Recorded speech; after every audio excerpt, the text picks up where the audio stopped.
Bisaya ka. Dayon, nagdula ka og siusi.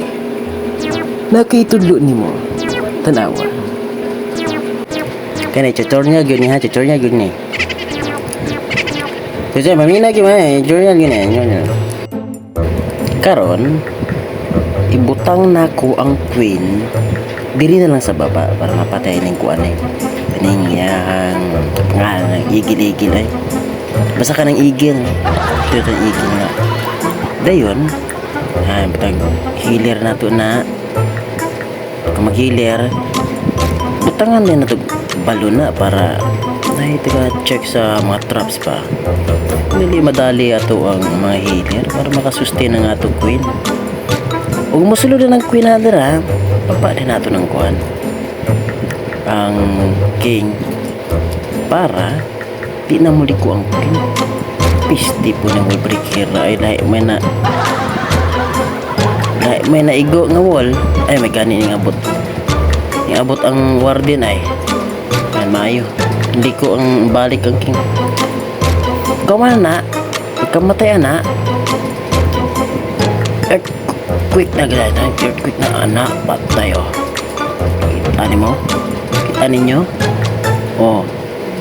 Tako kay value tong earthquake at saka spiky ball. Then queen din nato ang rage na tong queen. Yan. Tako kay value o tanawa kanindot no. Kalimi pa tanawon no. Yan. Ug mapatay na ng queen ang kuan. Kanang town hall ay pakawalan din nato ng mga balon-balon parade na. Nawa. Ang king nato dito kay lami kay pagkaagi. Arrange na itong queen kay para mapadali ba wala na yung oras ba oh. Yan, hapit na. Ayan, hapit. Ayan. Oh, dayon, pagkapatay na, bitawan din na ito ng lava. Balon-balon. Sambong dako kayong balon sa tao na. Basta ang balon dako. Ayan, lapag na itong warden na lang ah. At na-force dito ang queen sa iyang ability dia namatay na. Okay ra pero 3 star nga pa siya kini. Kaya warden ability para naay taga banha background na yata. Ayan. Adaghan pag nabili mga spell oh grabe oh.